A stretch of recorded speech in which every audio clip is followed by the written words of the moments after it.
Hello, everyone. This is the 57th episode of the Soccernostalgia Talk Podcast. As always, this is Sean from Los Angeles, and I'm joined by Paul from Shipley in England. For this episode, we welcome back Brazilian journalist, sports commentator, and author, Mr. Eduardo Monsanto, as we discuss the Brazil national team matches under Tele Santana in the year 1981. Mr. Monsanto is a football commentator for DAZN in Brazil. Previously, he spent 13 years with ESPN Brazil. He is the author of 1981 O Año Rubro Negro, a book chronicling Flamengo's 1981 Copa Libertadores and Intercontinental Cup victories. Welcome back. Last time, we discussed the year 1980 and Tele Santana's debut with the national team. In his first year in 1980, Santana had already established a base group of players that would form the nucleus of the 1982 World Cup squad. This year of 1981 would be a busy year as Brazil would be involved in the Mundialito, in the World Cup qualifiers, and a tour of Europe, not to mention many friendlies in between. We start off this year of 1981 with the Mundialito. And to let the audience know, this is also known as Copa de Oro or Gold Cup, was a tournament to commemorate the 50th anniversary of the first World Cup in 1930, with Uruguay as hosts. The idea was to involve all previous World Cup winners, such as Uruguay, Italy, West Germany, Brazil, and Argentina. The 1966 winners, England, did not participate, and as a result, the runners-up the 1974 and 78 World Cups, Holland, were invited. But getting to Brazil, Tele Santana had a misfortune of losing Zico to a late injury just prior to the tournament. And striker Reinaldo also had to withdraw due to injury, and Roma's Paulo Roberto Falcao was not released by the club. Incidentally, he did travel there as a commentator for Italian television. Other than Zico's absence, Santana would experiment with pushing Socrates up front as a forward for this tournament. Brazil's first match for this Mundialito was on January 4th at the Montevideo Centenario against Argentina. Let's quickly go through the Brazil lineup. We have Carlos of Ponte Preta in goal. He replaced by João Leite of Atlético Mineiro in the 67th minute. Edevaldo of Fluminense. Oscar of Sao Paulo. Luizinho of Atlético Mineiro. Junior of Flamengo. Batista of Internacional Porto Alegre. Cerezo of Atlético Mineiro, Tita of Flamengo, Renato of Sao Paulo. He replaced by Paulo Isidoro of Grêmio in the 46th minute. Captaining the side, Socrates of Corinthians and Zé Sergio of Sao Paulo. And quickly going through the Argentina squad, managed by Cesar Luis Menotti, you have Ubaldo Filol of River Plate, Jorge Olguin of Independiente, Luis Galvan of Talleres de Cordoba, captaining the side Daniel Passarella of River Plate, Alberto Tarantini of River Plate, Juan Barbas of Racing Club. He replaced by Leopoldo Luque of River Plate in the 86th minute, Americo Gallego of Newell's Old Boys, Osvaldo Ardiles of Tottenham, Daniel Bertoni of Fiorentina. He replaced by Jose Valencia of Talleres de Cordoba in the 46th minute, Diego Maradona of Argentinos Juniors, and Ramon Diaz of River Plate. The match would end up as a 1-1 tie. Maradona would open the scoring in the 30th minute for Argentina. Edevaldo would tie the match in the 47th minute. The match would also be marred towards the end, where the police had to enter to restore order as Paulo Isidoro kicked Valencia and Maradona joined in to help his teammate, and Edevaldo jumped in to stop Maradona. So there was a melee towards the end of the match, but otherwise the match ended a balanced 1-1 tie between the South American giants. Hi, Sean. It's very nice to be back here with you and Paul. You know that Brazil and Argentina is probably the number one classic between national teams all around the world, and the rivalry is huge. So the fait divers, as you say in French, is when it doesn't happen, when you don't when you don't have any kind of fight between Brazilian and Argentinian players. So it's very common to see it happen. Mundialito was a very important competition for us here in South America. As you told, it was the opportunity to put together all the world champions up till then. The only one that didn't show up, it was England, but Holland came, and it was very nice to have them here in South America as well. And you could see in that start of January, a year previous to the World Cup in 1982, that Tele had already built a base, kind of team that he already knew the ones he could count on. And you mentioned that Falcão was as a pundit for an Italian TV. When he stopped playing, Falcão was the number one pundit here in Brazil for TV Globo. And he was a very good one, very balanced analysis about the games and stuff. He's very intelligent, not only on the pitch, but outside as well, when it comes to analyze what he sees on field. But as you mentioned, this team didn't have Valdir Pérez. They started with Carlos. Carlos was a very good goalkeeper that started in Ponte Preta, and later on he came to be Brazil's number one choice for the World Cup in 1986. Comparing this team to the team in 1982, Eduardo, that he had a curious nickname. His nickname was Horse. He was the one who scored this goal against Argentina, and Eduardo at that time was still a first choice, and Leandro didn't have already reached his spot with Tele Santana, because when it happened, Tele fell in love with his ability to play, to defend, his skills. He was a tremendously talented right back. So Eduardo at this time against Argentina was on the starting lineup and even scored a goal. You had Oscar and Luizinho, the same pair that would be on the starting lineup against the other teams from the 1982 World Cup. And curiously, with the absence of Falcão, the Brazilian squad used Batista in the midfield. Batista was raised in Internacional, the same club where Falcão started, and they were together on one of the best midfields Brazil has ever seen on Internacional's three-time Brazilian champions team. Batista and Falcão had this fantastic pair in midfield, but they never played together. It wasn't often you could see them both playing together for the national team, because you had so much talent, so many good players to be around. And I would mention three on midfield and attack from this team that tied with Argentina. Zé Sérgio was the left winger. He didn't play Europe, so many of you outside Brazil wouldn't know how good, how talented Zé Sérgio was. Dribbling for him was very easy. He would make a line and just leave 3 or 4 markers behind, because he was very fast, he was very skilled.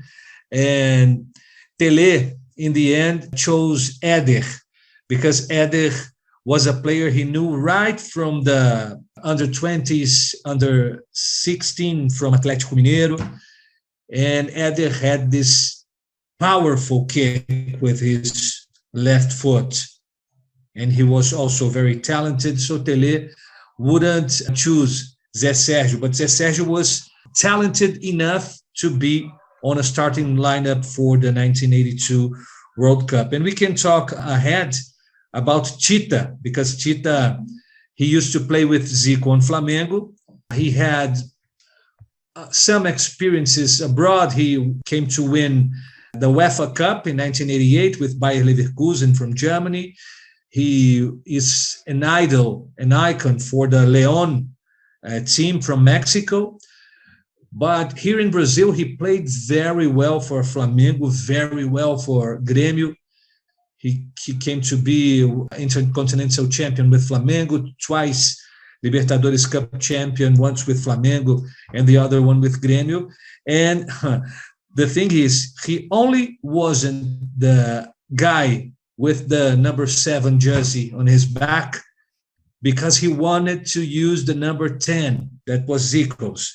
He wanted to play midfield because here in Brazil, Paul and Sean, at that time, there was a huge expectation for anyone who wanted to be a winger that he had to be the guy that dribbled. He had to be that guy with fantasy. He had to be that guy with the amazing football. And Tita, despite being a fantastic player, he was much more a tactical guy than a guy that you would be on your feet, clapping your hands for passing through 2, 3, 4 guys from the other team.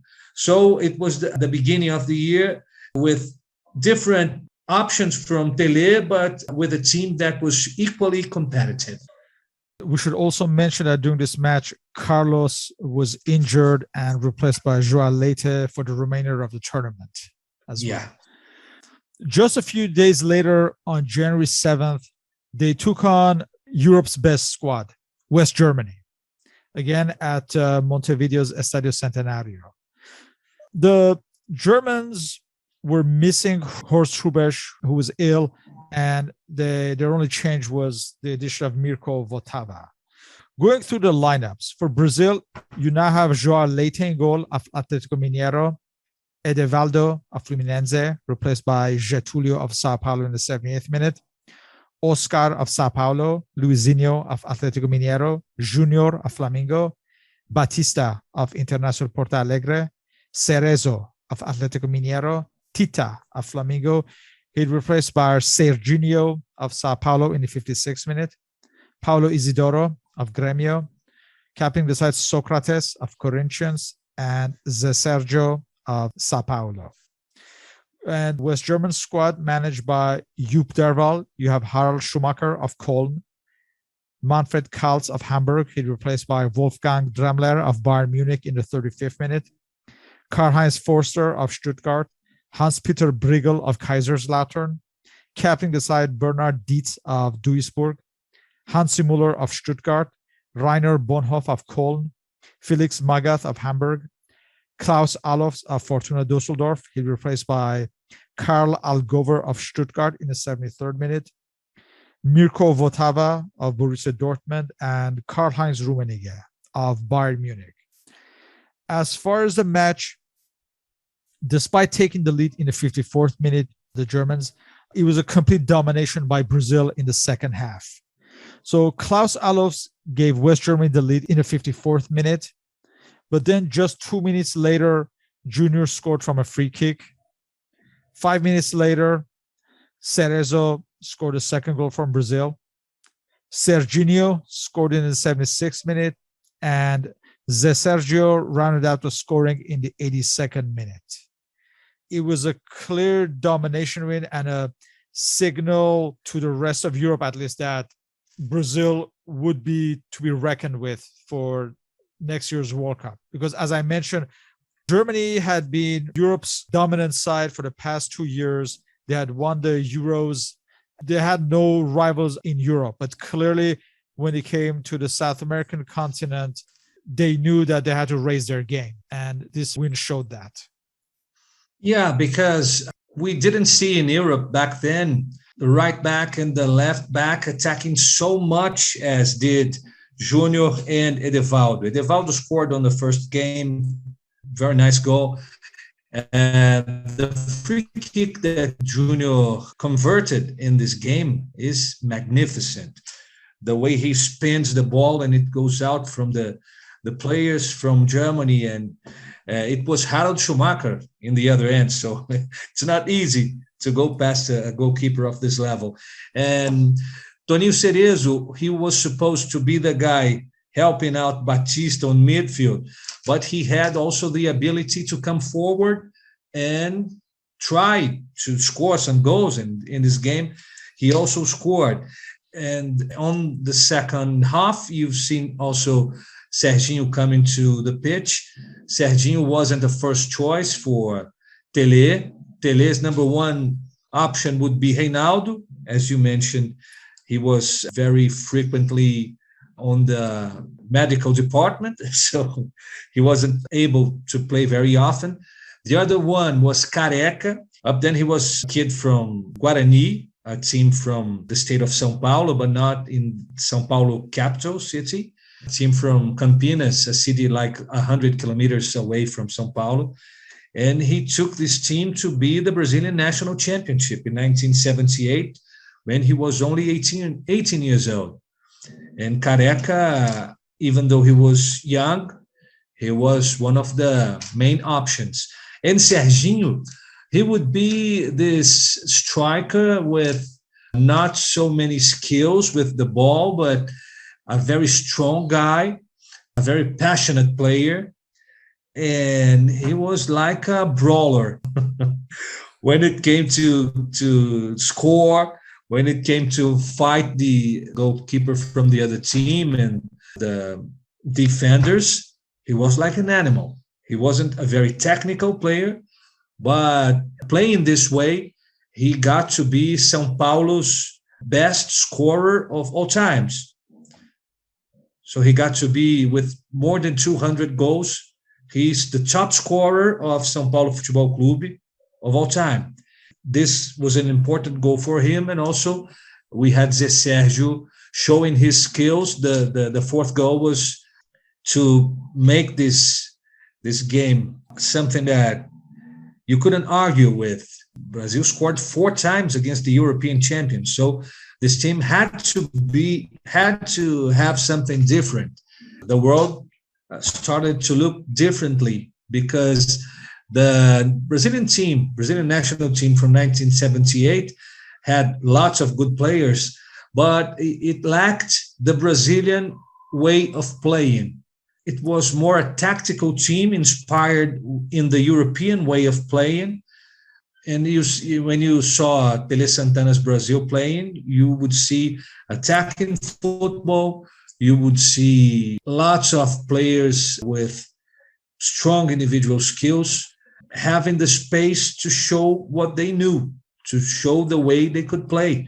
This game against West Germany was maybe one of the top 5 matches during the Tele Santana era. 3 days later, they were faced off against the host Uruguay for the final of the Mundialito at Centenario. For this match, we have the following lineup for Brazil. João Leite of Atlético Mineiro, Edevaldo of Fluminense, Oscar of Sao Paulo, Luizinho of Atlético Mineiro, Junior of Flamengo, Batista of Internacional Porto Alegre, Cerezo of Atlético Mineiro, Tita of Flamengo. He replaced by Serginho of Sao Paulo in the 51st minute, Paulo Isidoro of Grêmio, Socrates, captaining the side of Corinthians, Zé Sérgio of Sao Paulo, and he replaced by Eder of Atlético Mineiro in the 81st minute. The Uruguayans, managed by Roque Maspoli, had the following lineup. Captain of the side, Rodolfo Rodriguez of Nacional, Victor Diogo of Peñarol, Walter Oliveira of Peñarol, Hugo de Leon of Grêmio in Brazil, Daniel Sanchez of Danubio, Ariel Krasovsky of Montevideo Wanderers, Venancio Ramos of Peñarol, Eduardo de la Peña of Nacional. He replaced by Jorge Barrios of Montevideo Wanderers in the 36th minute after he was injured, Valdemar Victorino of Nacional, Ruben Paz of Peñarol, and Julio Cesar Morales of Nacional. For this match, Uruguay would take the lead in the second half through Barrios. In the 62nd minute, Socrates was fouled in the box by Walter Oliveira and he himself took the penalty kick. The host Uruguay would score the winner in the 80th minute through Victorino to give the hosts the win on of this Mundialito. I suppose for Uruguay, winning at home, they would always been favored. And it only begs the question, had Zico been available, would Brazil have won? But it would have been difficult for Brazil to win at Uruguay. The Uruguayan team that played in 1981's Mundialito, it was based on Nacional de Montevideo's team that won the Libertadores Cup in 1980 and would come to be also the Intercontinental Cup winner, beating Brian Clough's Nottingham Forest. So it was a very strong team. Several players from that team also would come to play in Brazil. Rodolfo Rodrigues would be Santos' goalkeeper. De Leon, as you mentioned, played for Grêmio. Diogo would be the right back for Palmeiras years later. Ruben Paz was an outstanding midfielder. He would play for Internacional years later. So the players knew each other very well. So it was a very close match. And when you have a game like this played abroad with a very passionate crowd as the Uruguayan crowd, so it becomes very difficult to win. Would it be different if we had Zico playing? I think so. If you go some months ahead, as we'll be going ahead here on this podcast to talk about the Brazilian tour in Europe, we will remember how different a player Zico was, how available to make a difference Zico was. So I'm not sure if we would have a different ending with this Mundialito final, but I'm sure that Zico would make things a lot more difficult for the Uruguayans to have the cup, to keep the cup at home. Eduardo, when we talk about the team of this era, of course, the first thing we all see is the wonderful attacking talent that would be so impressive the next year in the World Cup.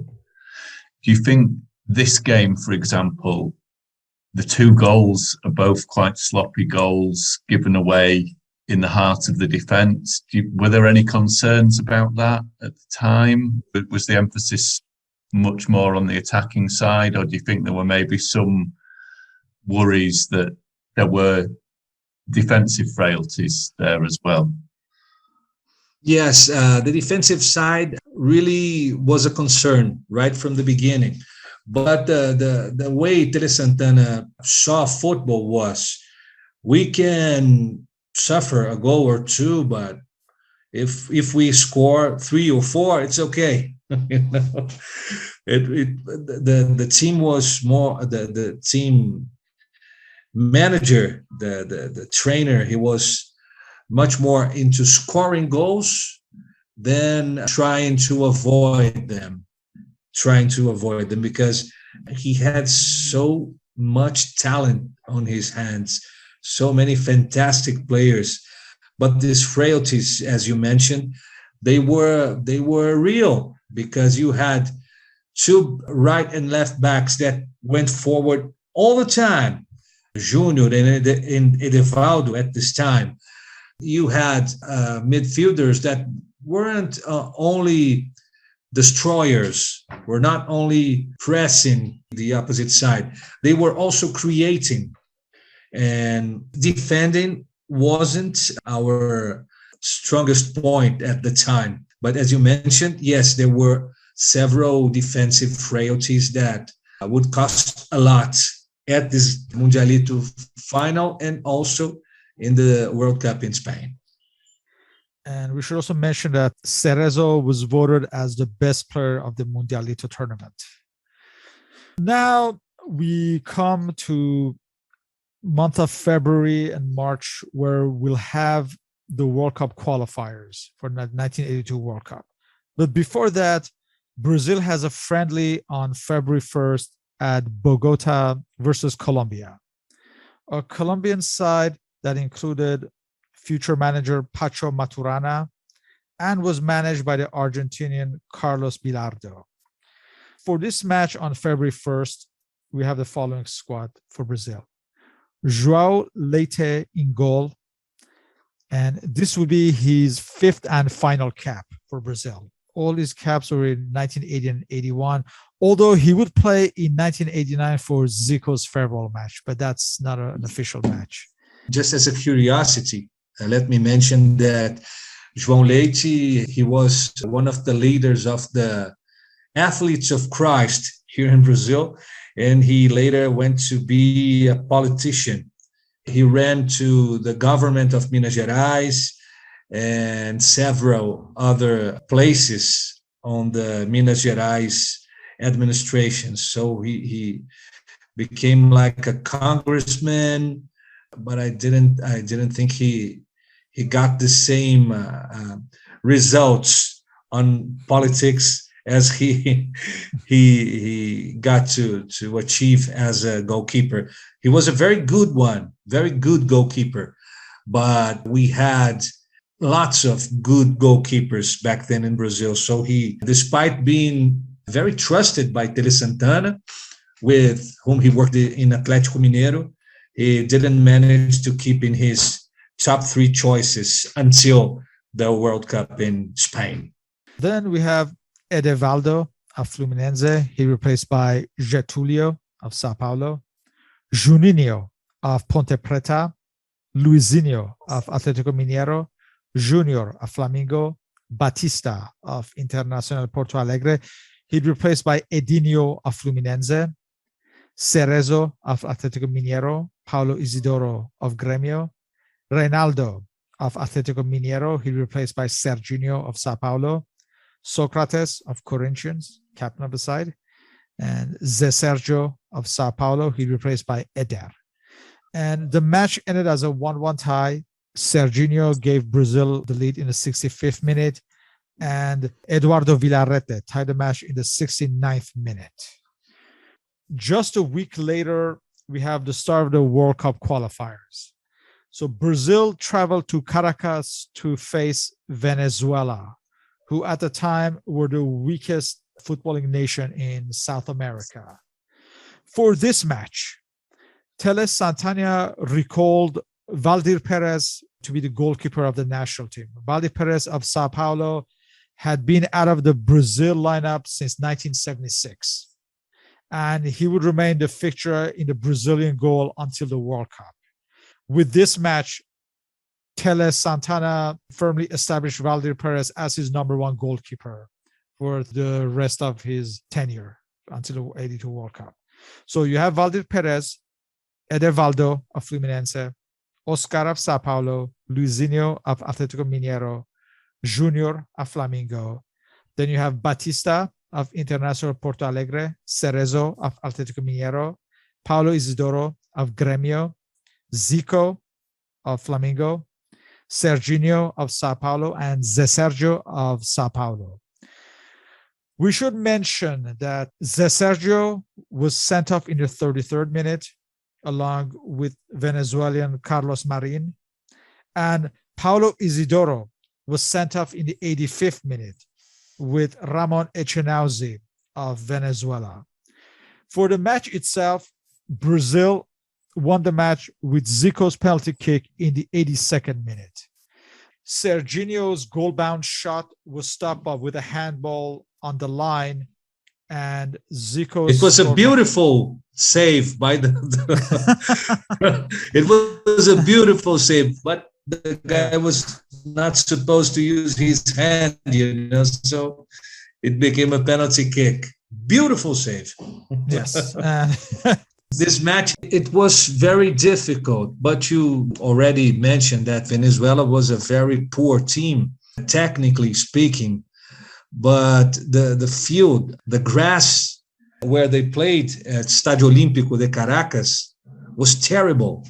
The ball was like this. You would do a pass, the ball would never go straight. And Brazil is a very technical team. So it was very hard for Brazil to play, even against a very poor team that was Venezuela. And the goal was scored in a penalty kick by Zico. And as you mentioned, the comeback of Valdir Pérez.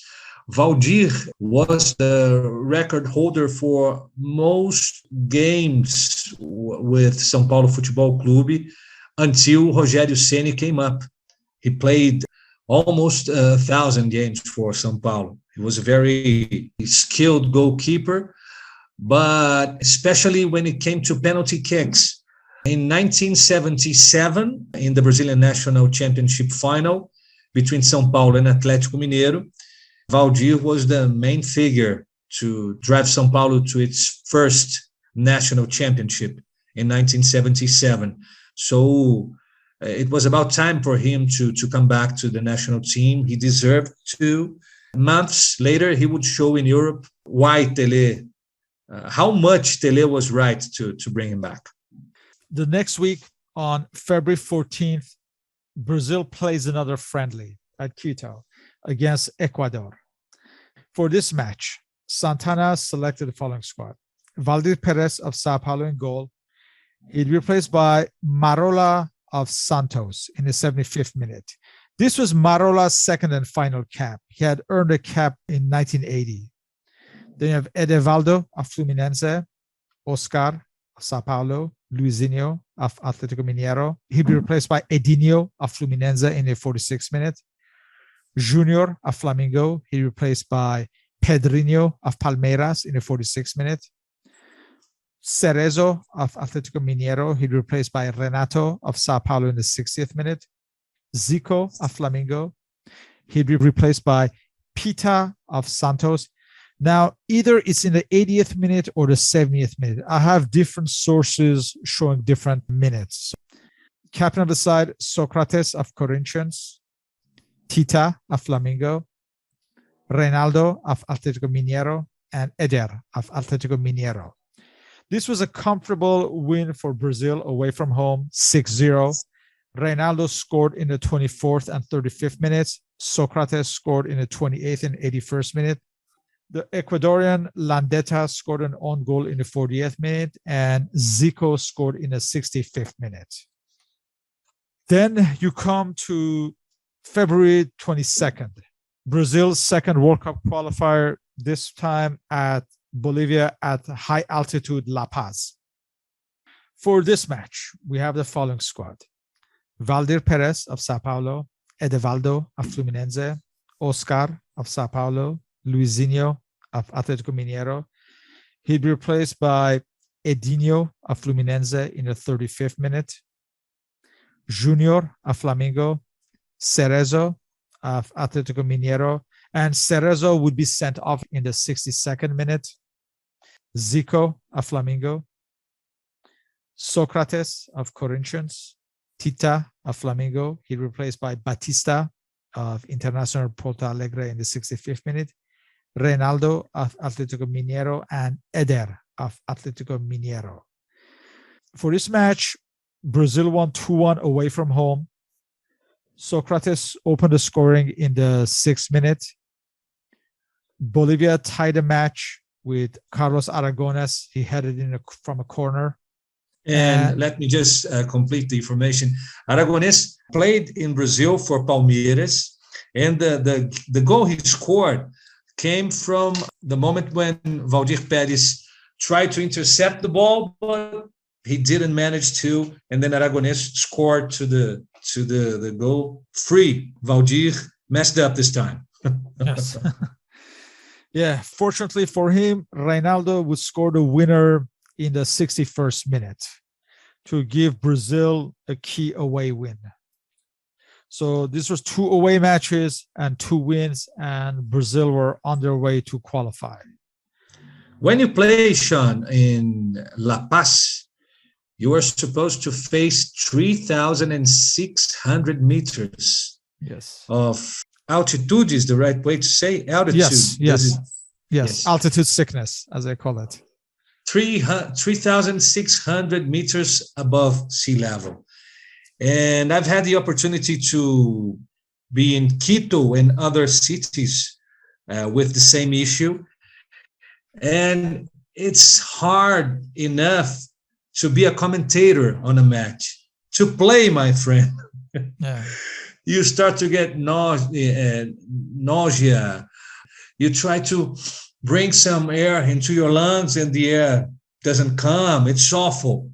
And to play in those conditions, it's, I would say, unfair. It's an unfair challenge. The guys in Bolivia, when they play at La Paz, they have a very positive situation against their opponents. So it was a very close match. Brazil won 2-1. And I believe this was the key match to go back to Brazil, have the final two matches at home, winning in La Paz and winning in Caracas. They were already in the World Cup, so Tele even could have the opportunity to have an experience or two. And the thing is, when Reinaldo was fit, he was unstoppable. He made the difference in his game, and he would have made a difference in Spain if he was fit enough to do so. He was amazing to see. He was an amazing player.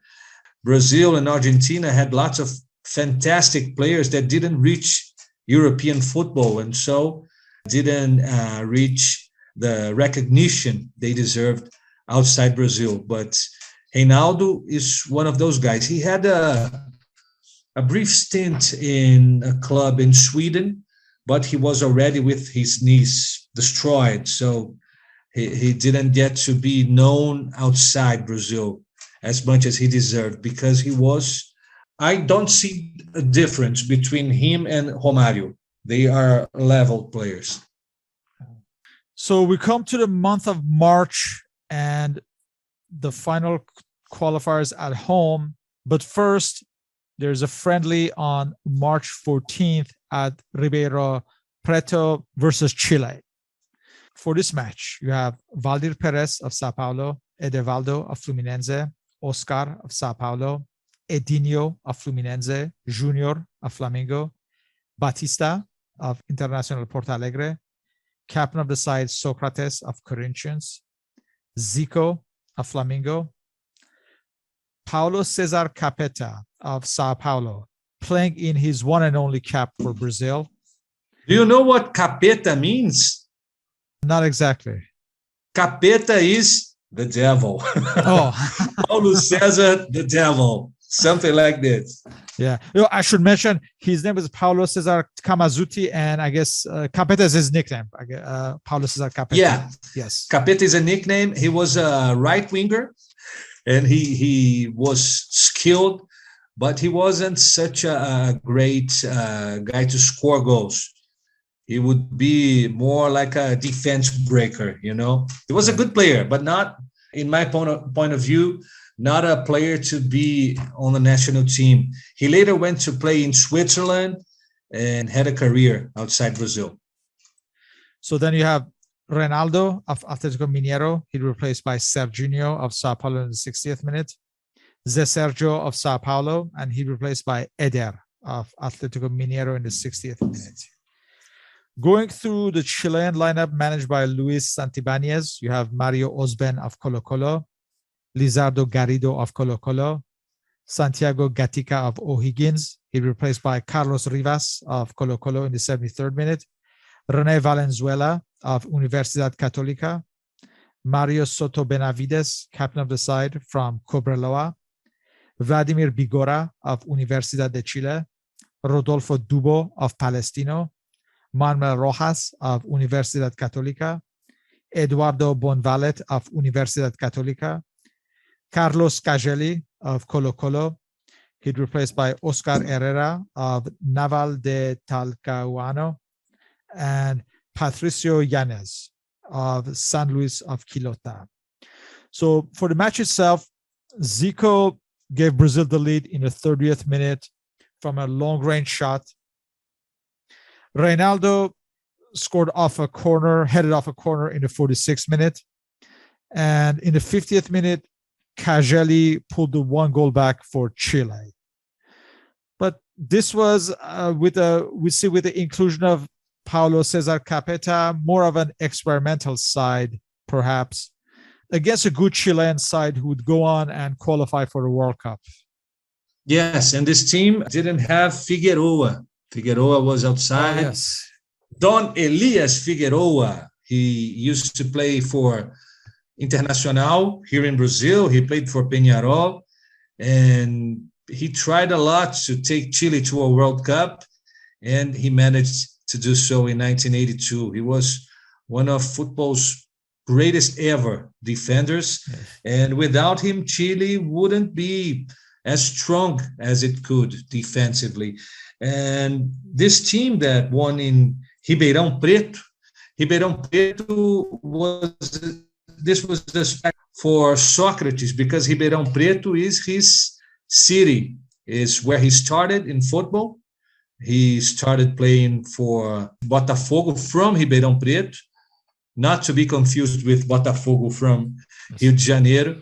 And he had the opportunity to play in the city where later his brother Rai would also become a national team member. His first call-up was in 1987 yes, as a Botafogo player.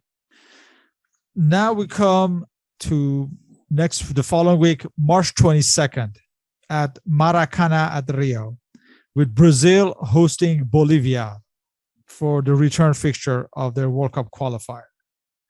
For this match, we have Valdir Perez of Sao Paulo, Edevaldo of Fluminense, Oscar of Sao Paulo, Luizinho of Atlético Mineiro, Junior of Flamengo, Batista of Internacional Porto Alegre, captain of the side, Socrates of Corinthians, Zico of Flamengo, Tita of Flamengo. He replaced by Zé Sergio of Sao Paulo in the 67th minute, Reinaldo of Atlético Mineiro, and Eder of Atlético Mineiro. So this would be the match with Zico taking center stage and scoring all three goals in Brazil's 3-1 win. The first one in the 24th minute was a penalty kick after Reinaldo was fouled in a box. The second in the 53rd minute was a rebound that came off a post that struck the bar, and Zico knocked in a rebound. In the meantime, Carlos Aragones would score from a penalty kick in the 68th minute. Actually, Valdir Perez has saved the first attempt, but the penalty kick was retaken, and Aragones, who also scored in the previous match against Brazil, would score this time as well. Finally, in the 85th minute, Zico scored from a trademark free kick. Dominant Brazil win with Zico at the height of his powers.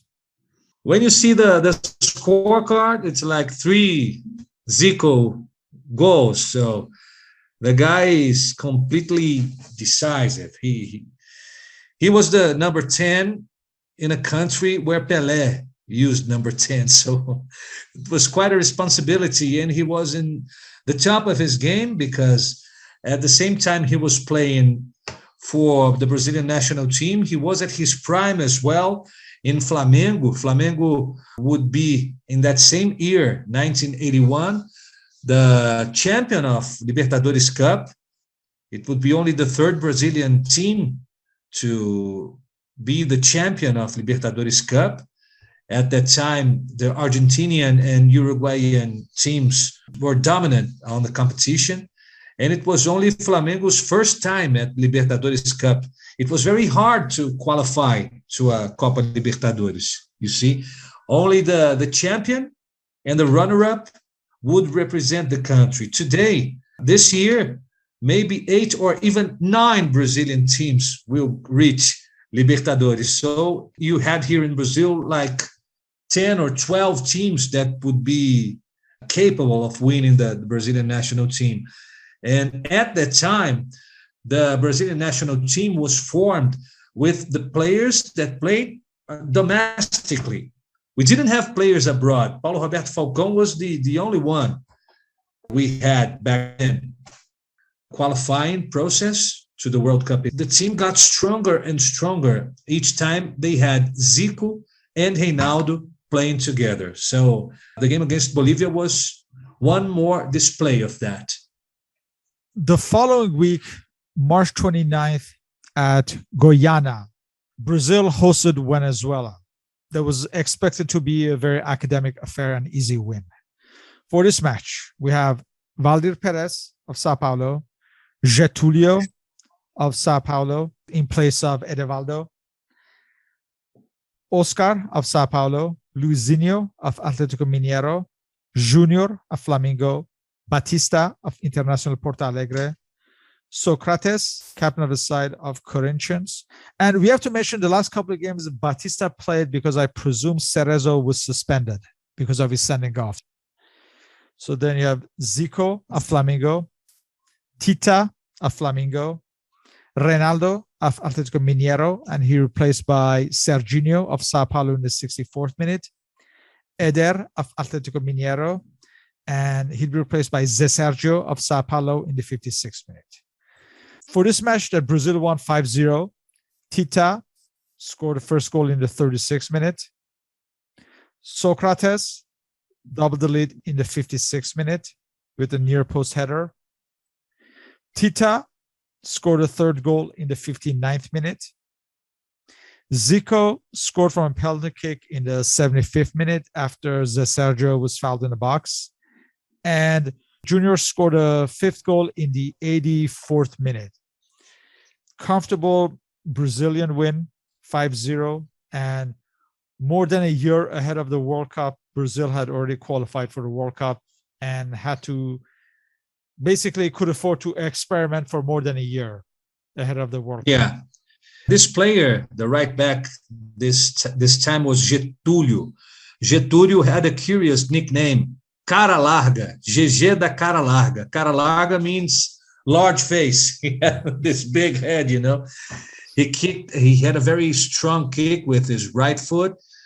He was a very good free kick taker, but he wasn't on the same level as Edevaldo and also Leandro. Leandro was a different player.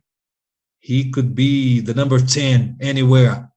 And speaking about Flamengo, Tita, after this game against Venezuela, he gave an interview and he said, I will no longer play as a right winger.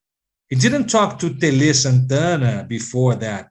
He went to the press and said, I will not play as a right winger anymore. Why he took that decision? Tita, he was originally a midfielder, a number 10. But when you have Zico, you have to find somewhere else to play if you want to be on the team. And he was a very versatile player. He could be a number 9, he could be a number 7, a number 11, a number 8. He even played as a number 5. He was getting a lot of criticism because he wasn't the classical number 7.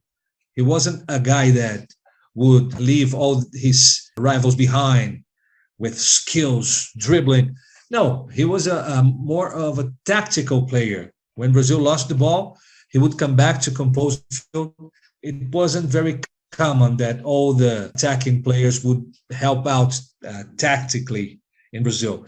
And Tita had this concern. He was more a tactical player, but he was young and he was not standing all the criticism it was coming his way. So everybody thought he went crazy because he would be on the starting lineup with Brazil in the World Cup in 1982. I had the chance to interview him for my book, 1981, The Red and Black Year. And he told me that he is really sorry for taking that decision. He regrets it a lot because it prevented him from playing a World Cup and prevented him from being reminded for being cherished and a cult hero 40 years later, the World Cup in 1982. He regrets it a lot. And Zico told me, man, nobody understood why he did it. Nobody understood why he did it. We were friends, and they are still friends at this day, Zico and Tita. It was unacceptable in Tele Santana's eyes. He felt betrayed. He felt like Tita could have talked to him before going to the media, before going to the press. And later on, Tita was out of the plans. And Leandro also gave me an interview, and he told me, Tita is a very dear friend of mine, but he screwed me up because we would do a fantastic right side for Brazil because Leandro was used to playing with Tita there. Can you imagine? Leandro, Tita ahead, Zico in the midfield, Junior on the other side. The way they played so frequently for Flamengo and for so many years that they didn't have to talk, they didn't have to look at each other. It was mechanical. They automatically knew where the other one would be. So it was real bad that Tita took this decision, because I think it would be an even stronger 1982 Brazilian team with Tita, because he was not only just a very good player, he had balls, he was very brave. He fought at every tackle, at every chance he had.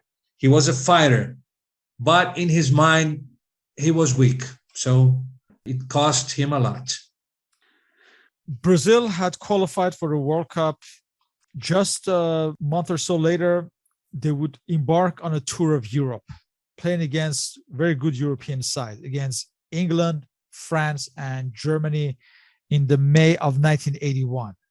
Now, as you mentioned, Tita, in any case, he missed this tour through injury, as did Batista. And Serginho was serving a suspension, so he could not be called up for this tour either. Again, Santana had tried to integrate Falcao, but AS Roma officials would not release him. For this tour, Brazil would play their first match on May 12th at London at Wembley against England. For this match, we have the following squad: Valdir Perez of Sao Paulo in goal, Edevaldo of Fluminense, Oscar of Sao Paulo, Luizinho of Atlético Mineiro, Junior of Flamengo, Cerezo of Atlético Mineiro, captain of the side Socrates of Corinthians, Zico of Flamengo, Paulo Isidoro of Grêmio, Reinaldo of Atlético Mineiro, and Eder of Atlético Mineiro. Santana made no substitutions for this match. Now, the England side, managed by Ron Greenwood, they were missing the Ipswich Town contingent who were involved in the UEFA Cup final, as well as other regulars like Kevin Keegan, Trevor Brooking, Trevor Francis, Tony Woodcock, and Glenn Hoddle, just to name a few. You had the following squad: captaining the side, Ray Clemens of Liverpool, Phil Neal of Liverpool, Kenny Sansom of Arsenal, Alvin Martin of West Ham United, earning his first cap, Brian Robson of West Bromwich Albion, Ray Wilkins of Manchester United, Steve Coppell of Manchester United, Terry McDermott of Liverpool, Graham Rix of Arsenal, Peter Witt of Aston Villa, earning his first cap, and Peter Barnes of West Bromwich Albion. So also England also didn't make any substitutions for this match. So as far as the match itself, Brazil would score the winner in the 11th minute through Zico. Brazil dominated the first half. England gradually got back in the game in the second half. Reinaldo also scored a goal, which was called off as a referee had already whistled for a foul. The English nearly tied a match in the last minute, but Peter Witt's effort hit the post. But in general, Brazil were considered to be the better team and deservedly won this match. Yeah, playing Wembley is always something big, something special. It took more than 50 years until another national team went there and beat them. It was Hungary in the 50s. For the Brazilian team, it was a very unique moment to win, to beat England in Wembley. And it was also an important moment of transition because this was the time when Eder started to pave his way into the starting lineup to the World Cup, because Zé Sérgio had a very strong position. Tele liked him, but Eder was very good at this tour.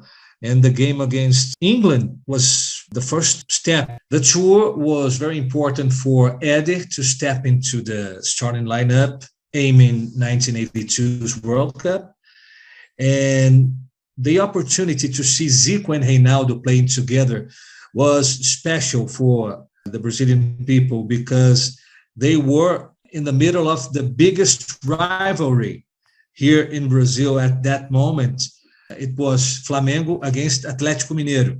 They decided the Brazilian national championship months earlier, and now they were playing together and doing great games together. So it was very nice to see them playing together and reaching a result as important as this one in London. Eder hit the bar in this game, didn't he, with one of his long shots. I think that was the first time that the English public had certainly seen him playing.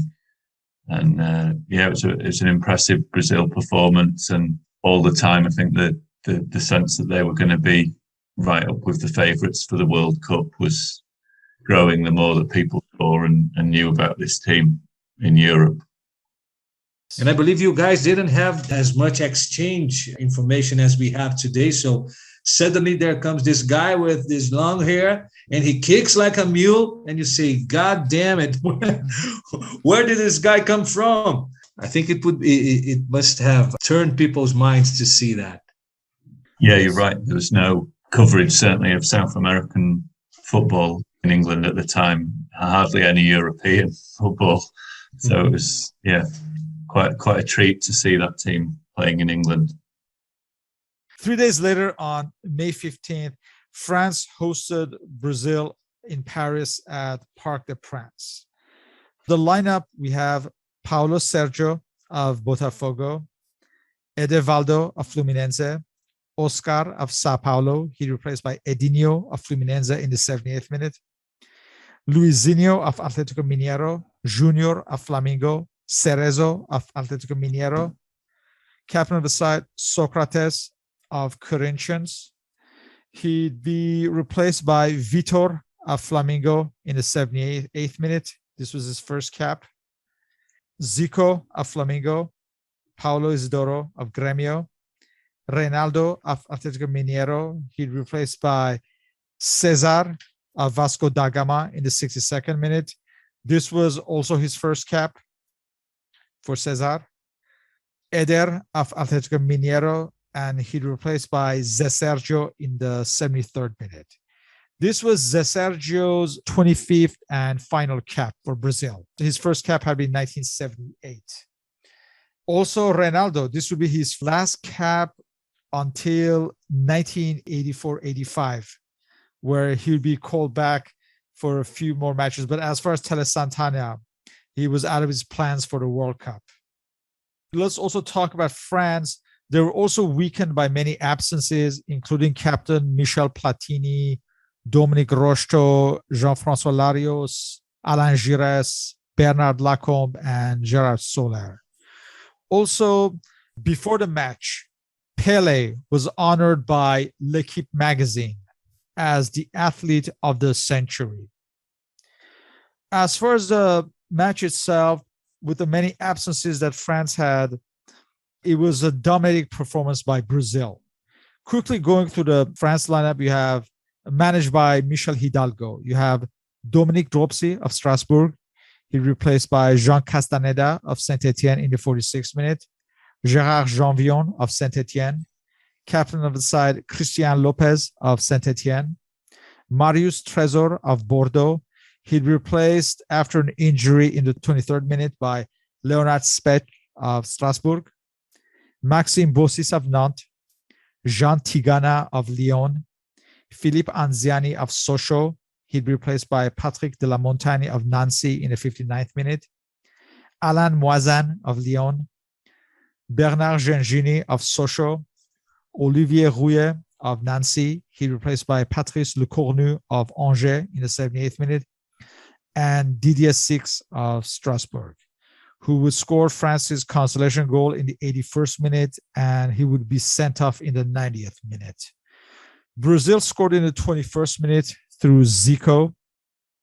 Reinaldo doubled the lead in the 27th minute. Socrates scored a third in the 52nd minute before Didier Six pulled one goal back in the 81st minute. France were clearly weakened, but regardless, Brazil performed an excellent match and won another match against a strong European side. Yeah, I believe so. Platini was a huge blow not having him on the team, as well as Rocheteau and other important players, but playing France in Parc des Princes and managing to beat them 3-1 is an outstanding result. So we get to see some different players this time. Paulo Sérgio was the goalkeeper from Botafogo. He later went to be the Brazilian national team's beach soccer goalkeeper, alongside Júnior, Cláudio Adão, and other players that used to be on the national team. And we also see coming from the bench, Edinho. Edinho had been improvised as a left back in 1978, but he was originally a great defender, a very good free kick taker, and midfielder from Flamengo, very young, and also had the opportunity to play this game. And César, a striker from Vasco, didn't have enough ability to be a national team player, but had the opportunity because he was scoring a lot of goals back then. And once again, it was all about Zico and Reinaldo shining against the French crowd, and Socrates was also there. And each game, the way Tele Santana wanted the team to play was getting consolidated, he was getting closer to what he thought would be the best way for the Brazilian national team to play. So the team was playing well and also achieving results. That's the best of the scenarios for a trainer. It's the best of the scenarios for a coach. And Tele was each time getting more approval by the Brazilian fans and also by the Brazilian press. The tour concluded on May 19th as they faced West Germany for the second time in the calendar year at Stuttgart this time. For this match, you have Valdir Perez back in goal from Sao Paulo, Edevaldo of Fluminense, Oscar of Sao Paulo, Luizinho of Atlético Mineiro, Júnior of Flamengo, Cerezo of Atlético Mineiro, Socrates of Corinthians, Zico of Flamengo. He'd be replaced by Vitor of Flamengo in the 87th minute, Paulo Isidoro of Grêmio, César of Vasco da Gama. He'd be replaced by Renato of Sao Paulo in the 58th minute. This was César's second and final cap for Brazil. And Eder of Atlético Mineiro. For West Germany, managed by Jupp Derwall, Real Madrid would not release Uli Stielike, and Bernd Schuster, who was not Barcelona, was only authorized by his club to play one half. You have, for West Germany, Harald Schumacher of Köln. He replaced by Eike Immel of Dortmund in the 46th minute. Manfred Kaltz of Hamburg. Wilfried Hannes of Borussia Mönchengladbach, Karl-Heinz Forster of Stuttgart, Hans-Peter Briegel of Kaiserslautern, Bernd Schuster of Barcelona. He replaced by Bernard Dietz of Duisburg in the 46th minute. Paul Breitner of Bayern Munich. Felix Magath of Hamburg. Captain of the side, Karl-Heinz Rummenigge of Bayern Munich. Klaus Fischer of Schalke. He replaced by Karl Allgöwer of Stuttgart in the 62nd minute. And Hansi Müller of Stuttgart. For this match, West Germany took the lead in the 30th minute through Klaus Fischer. Brazil would tie the match in the 61st minute through Cerezo. Junior would score from a free kick in the 74th minute. His free kick struck the horizontal bar and landed behind the goal line. We should also mention that Valdir Perez, you had alluded to it earlier, he saved a twice retaken penalty kick by Paul Breitner. I believe Valdir Perez was judged to have moved on the first one. Yes. He saved both attempts. He gave a step like a meter. He gave a step ahead, like 1 meter, and then he jumped to get Breitner's kick on his right side. And then on the second time, Breitner tried to change the side where he made the kick, and Valdir Perez also managed to defend it. It was a dominant performance. Again, they had beat the best team in Europe twice in the same year. The West German manager, Jupp Derval, was gracious in defeat, and he said they had lost to a better team and called Brazil the best team in the world. Tele Santana was impressed with his squad's assimilation to his ideas, and he stressed how Brazil had shown that they can compete away from home. This tour made Brazil favorites for the following year's World Cup, as their dominance was without question against good European sides in this tour. This tour for the Brazilian national team, the 82 team, the special team of 82, it's like the Beatles coming to the Ed Sullivan Show in the 60s, 64, I believe so. Yes. It's a proof of capacity, ability, far from your hometown, far from your country, far from your continent. The Brazilian team had shown poor football in 1974 and 1978. Both World Cups didn't have fantastic Brazilian teams. And I can understand, because the 1970 team is a tough act to follow, right? That for me is the greatest national team ever. So in 74 and 78, things didn't work out. First with Zagallo. Zagallo didn't have Pelé anymore. So, and besides, he had Cruyff and Holland playing this revolutionary football. We call it here in Brazil the Carrossel Hollandaise, the Dutch carousel, the Dutch merry-go-round. Clockwork Orange. Yeah. That's what they call it here. Clockwork Orange. Or La Naranja Mecánica. Yes, they lost. Naranja Mecánica. They lost the World Cup in 1974, but they were never forgotten, as the Brazilian national team from 1982 has never been forgotten. And also, not only for the World Cup, but this tour is reminded even in this day by the people that are in their 50s, 60s, when they want to remember great matches played by the Brazilian national team. They always mention the Zico goal in Wembley, the Mundialito, even having lost the Mundialito, the team in the 4-1 win against West Germany, the win, and Valdir Perez, both penalties defended. So those moments that you are recalling here in your podcast are priceless for the Brazilian national team supporters, because this would be a subject for another podcast. But the relationship between the Brazilian national team and the Brazilian people has lost a lot of its magic, because back then the players were defending the local teams, and it was a reason of pride to see a player from your team in the national team. And now you only have players that come from abroad. They come, play, and they go away. They don't have the same relationship with their country, with their crowd, and the bond isn't as strong as it used to be anymore.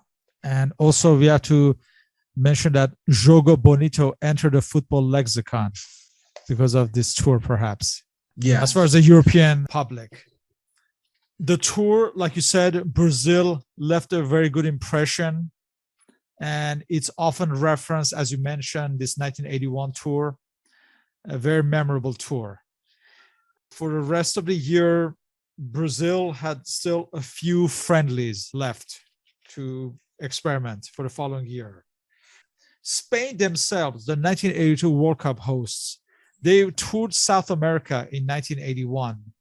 One of their matches was against Brazil. On July 8th, 1981, at Salvador, Brazil hosted Spain. For this match, Santana selected the following squad. Valdir Perez of Sao Paulo. He'd be replaced by Carlos of Ponte Preta in the 77th minute. Getulio of Sao Paulo. He'd be replaced by Perivaldo of Botafogo in the 46th minute. This was his first cap for Brazil. Then you have Juninho of Ponte Preta, Luizinho of Atlético Mineiro. He'd be replaced by Edinho of Fluminense in the 73rd minute. Junior of Flamengo, Cerezo of Atlético Mineiro, captain of the side Socrates of Corinthians, Paulo Isidoro of Grêmio, Zico of Flamengo, Baltazar de Moraes of Grêmio. This was his first cap since the previous year in a match against Uruguay in August 27, 1980. Baltazar would be remembered for being the Pichichi in the Spanish league with Atletico Madrid in the 88-89 season, and Eder of Atletico Mineiro. We have to mention this was Getulio's 18th and final cap.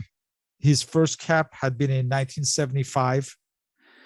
Baltazar would score Brazil's winner in the 48th minute. And going through the Spanish lineup managed by José Santamaria, you have Luis Arconada, captain of the side from Real Sociedad, José Antonio Camacho of Real Madrid, Miguel Tendillo of Valencia, José Alessanco of Barcelona, Rafael Gordillo of Betis, Joaquín Alonso of Sporting Gijón, Perico Alonso of Real Sociedad, father of Xabi Alonso, Jesus Zamora of Real Sociedad, Juanito of Real Madrid, Jesus Satrustegui of Real Sociedad. He'd be replaced by Carlos Santillana of Real Madrid in the 46th minute, and Jose Sanchez of Barcelona. Next, we have another friendly, this time away from home, at Santiago against Chile. Second friendly against Chile in the year. So this is on August 26th.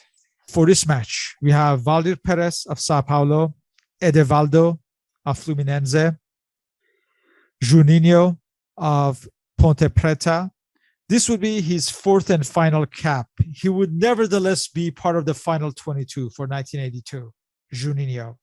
Juninho was on the final list. Yes. Juninho was one of the reserves for the 82 World Cup. And there's something very, very curious about Juninho. Despite being the goofy guy on the team, he is today the owner of Paulo Rossi's jersey on July 5th, 1982. He has the jersey. Paulo Rossi scored his 3 goals back in his house. Wow. I didn't know that. So like you said, this was his final cap, but yeah, he would be part of the final 22 for 1982. He would be, right. Edinho of Fluminense, Junior of Flamengo, Cerezo of Atlético Mineiro, Zico of Flamengo, Captain of the side, Socrates of Corinthians, Paulo Isidoro of Gremio, Baltazar de Moraes of Gremio. This would be his final cap for Baltazar until 1989, when he would be recalled by Sebastião Lazzaroni. For the Copa America. He played Yes. Copa America for Brazil. Yes. And he'll be replaced in this match by Roberto Ciarense. And this was his first cap in the 72nd minute. And finally, Eder of Atlético Mineiro. The Chilean lineup managed by Luis Santibáñez, we have Mario Osben of Colo-Colo, Lizardo Garrido of Colo-Colo, Santiago Gatica of O'Higgins, Maria Soto Benavides of Cobreloa, Vladimir Bigora of Universidad de Chile, Rodolfo Dubo of Palestino, Manuel Rojas of Universidad Católica, Miguel Ángel Neira of O'Higgins, Oscar Herrera of Naval de Talcahuano. He replaced by Rodrigo Santander of Colo-Colo in the 46th minute, Carlos Cagelli of Colo-Colo, and Leandro Vélez of Colo-Colo. He'd be replaced by Edgardo Bonvalet of Universidad Católica in the 62nd minute. So this match would be a scoreless tie. And the only takeaway is, I guess, some of the experimentation by players like Roberto Ciarense and Baltazar, and I guess the final appearance of Juninho for Brazil. Then we come to another unofficial friendly, I should say, on September 23rd at Maceió at Estadio Rei Pelé, as Brazil took on a League of Ireland 11. For this match, you have Valdir Perez of Sao Paulo, Perivaldo of Botafogo. He's replaced by Leandro of Flamengo, making his debut in the 80th minute. Long-awaited call-up for Leandro. Oscar of Sao Paulo, Edinho of Fluminense, Junior of Flamengo, Cerezo of Atlético Mineiro, Renato of Sao Paulo, Paulo Isidoro of Gremio. He'd be replaced by Robertinho of Fluminense in the 76th minute. This was his second and final cap. He had earned a cap in 1980, Robertinho. Zico of Flamengo, Roberto Chiarenze of Recife. This would be his second and final cap. And Eder of Atlético Mineiro. And he replaced by Mario Sergio of Sao Paulo in the 63rd minute. This was his first cap. Mauro Sergio would tragically be killed in the Chapecoense flight on November 28, 2016. At this point, he was a journalist, I believe, when he was killed. Yes, he was a pundit for Fox Sports channel here in Brazil. He was supposed to be on the Copa Sudamericana final alongside Deva Pascovic, that was their commentators, and he tragically passed away on that accident. This League of Ireland, which is unofficial, obviously. Brazil won 6-0. Eder scored in the 5th minute. Roberto scored in the 20th minute. And Zico scored 4 goals. A penalty kick in the 70th minute, and in the 71st, 77th, and 83rd minutes. A comfortable win against players from the League of Ireland. We come to the final match of the year on October 28th at Porto Alegre, with Brazil taking on Bulgaria. For this match, we have Valdir Perez of Sao Paulo.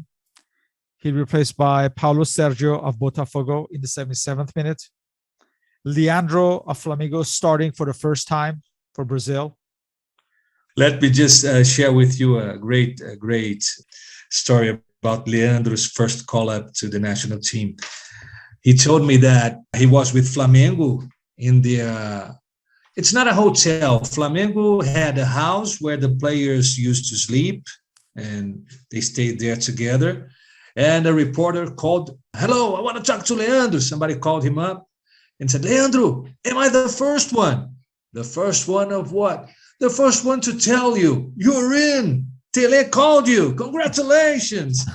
And Leandro got super excited and went to share the news with his friends. He was playing on a team that had Zico, Júnior, Carpegiani, that played with the national team in 74. Lots of Chita had already been called. Lots of players had the experience with the national team. The guys were playing poker, and he arrived and said, hey guys, I'm in. I'm with the national team. The guys were with the cards on their hands. Oh, congratulations. He didn't care. Leandro was so disappointed because he thought everyone was going to give him a party or something like that. Or, oh, man, that's great. No, they didn't. They didn't give a rat's ass about Leandro's call-up. Was it done as a joke, as a practical joke, or they just didn't really, it was not that big of a deal for them? They thought it was something so, how can I say? Logical and natural at this point. Or yes, not. They thought it was, no surprise here. So this was his first start. Then you have Oscar of Sao Paulo, Luizinho of Atlético Mineiro, Junior of Flamengo, Cerezo of Atlético Mineiro. He'd be replaced by Rocha of Botafogo in the 79th minute. This would be his one and only cap for Rocha.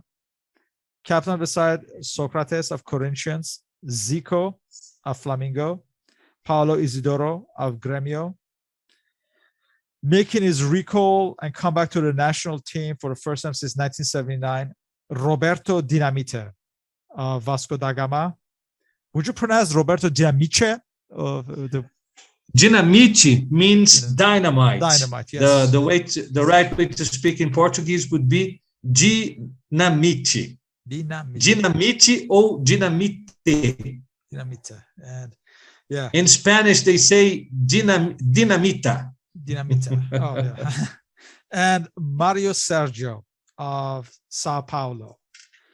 Quickly going through the Bulgaria lineup, you have Nikolai Donev of Lokomotiv Sofia, Petar Petrov of Levski Spartak Sofia, Atanas Marinov of Trachea Plovdiv, Georgi Iliev of Slavia Sofia, Alexander Alexandrov of CSKA Sofia, Dimitar Mladenov of Trachea Plovdiv, Anios Satkov of Lokomotiv Plovdiv, and he replaced by Bozhidar Iskrenov of Levski Spartak Sofia in the 76th minute. Krasimir Shavdarov of Levski Spartak Sofia. He replaced by Yordan Murlev of Pirin Blagovgrad in the 79th minute. Mikhail Valchev of Levski Spartak Sofia. Trifon Pashev of Trachea Plovdiv, and he replaced by Petar Kurdov of Levski Spartak Sofia in the 76th minute. Mitko Argirov of Trachea Plovdiv, and he replaced by Marin Bakalov of Trachea Plovdiv in the 85th minute.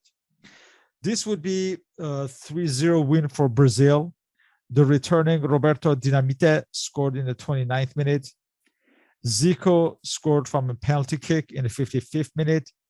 And Leandro capped off his first cap with a goal in the 72nd minute to give Brazil a 3-0 win and end a glorious year for the national team. Yeah.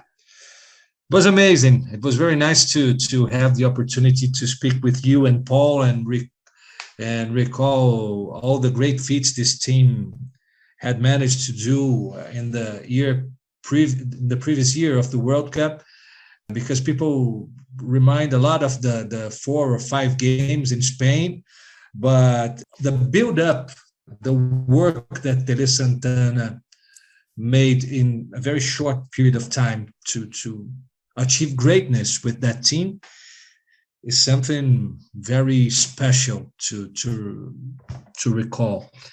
And it's funny because here in Brazil, the guys that won the World Cup in 1994, they have a little jealousy about the guys in 82 because they think that the Brazilian people care more about the guys in 82 than the guys in 1994, because they gave what the Brazilian people love to see when it comes to football. They gave magic to the world in 82. And in 94, they were pragmatic. They did what they had to do to win. But in Brazil, this isn't enough, believe it or not. You have to play beautifully and win, not just win. Yes. Yeah. We've discussed this ad nauseum, myself and Paul, that is this memory of the Brazilian team that was instrumental in making us football fans. So it just shows how in the history of football, how this team lives to this day. And we can't overstress how important this team is.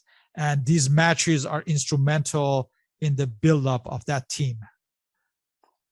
They weren't played in such important competitions as a World Cup is, but they are reminded, we recall it very fondly, because Valdir Pérez defending brightness, both penalties, Zico's goal in Wembley, the guys celebrating Mundialito, even when we lost, the guys of Uruguay in the stadium, it looked, there was this hole between the stands and the field. It was filled with water, and the guys were celebrating in the water.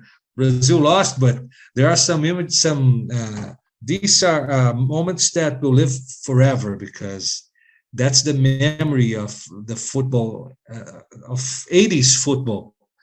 And as we grew up that time, we can think of a better time to talk about. It was magical. It was special. If you are in Los Angeles, if you are in England, or if you are in Brazil, if you lived that era, you are a very fortunate guy. Indeed. As a football fan, I could not agree with you more on that. Yes. And also, maybe Paul can attest to that. Just the fact that Brazil was on tour, sometimes that was really the only way a European public could be introduced to like the new Brazilian stars and the style, the tactics, and all that. Really the only way at that time as well. And as Eduardo said earlier, the fact that these players, the squad apart from Falcao, all played in Brazil as well. It's not that you wouldn't see them playing for European teams in the way you do now. In fact, this year of building this team together wouldn't be possible, because these players would all be in Europe. It really is a different time that we're talking about, and it's wonderful to hear Eduardo speak about these players, and some of the players that didn't actually make it eventually into the 1982 squad, but were obviously fantastic players in their own right. And you see how the team's evolving and coming together ahead of the World Cup. It's been really interesting. As you say, that team we have such fond memories of, but this is the part that a lot of people won't really know, how that team evolved and the seasons before, how it came together. It was my pleasure to share some of the Brazilian players and coaches and the Brazilian culture when it came to the national team in the 80s. So there are lots of great anecdotes to talk about, and especially when it comes from the guys that played in Flamengo, that I got to be very close to. Zico. Today I can say that Zico is a good friend of mine. So it's a pleasure to talk about these guys, to remember all their great achievements, and to keep their memory alive. As a journalist, one of my main goals is to produce memory. I live in a country where people don't have the habit of celebrating their past heroes, their past achievements.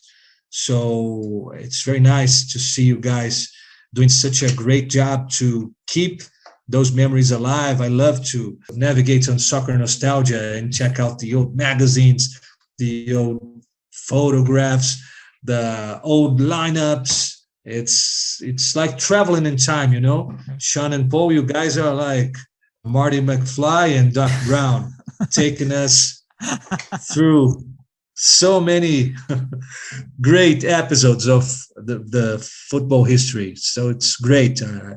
I love to see what you guys do, and for me it's a great pleasure to be here with you.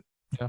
Well, just to let you know, in a couple of days, you'll see all the lineups of this year as well on the blog. So, wow, awesome! With as many shirt numbers as possible and photographs as possible. So, yeah, be on the lookout for that. Awesome. So very nice to know. Yeah, and on our part, I can't thank you enough for sharing these memories firsthand. Having, in some cases, like you said, interviewed these players and been there, been in the culture, all the stories and anecdotes that you mentioned. That's also part of the reasons we like doing this podcast with people from that era who would remember these stories, because those are new stories for us as well and always interesting. So I thank you once again for your participation. My pleasure. It's good to know that I have a friend in America, a friend in England, and you guys have a friend here in Brazil. Whenever you want to talk about old football or nonsense, anything, I'll be here. All right, man. Yeah, thank you. So thank you once again. And for any questions and comments, you may contact me on my blog or on Facebook under Soccer Nostalgia. On Twitter, I'm at SP1873. Mr. Paul Whittle can be contacted on Twitter at 1888 letter, and his blog is the 1888 letter. You may also follow the podcast on Spotify under Soccer Nostalgia Talk Podcast. Mr. Monsanto can be contacted on Twitter at DUDU Monsanto. And I've also included the link to Mr. Monsanto's 1981 book, O Ano Rubro Negro, as well as Paul's book, Before the Premier League, A History of the Football League's Last Decades. So once again, thank you, and looking forward to the 1982 one whenever we get around to that one. All right. Nice to be with you guys again. Take care. Thank you. Thank you. Thank you, Eduardo. My pleasure.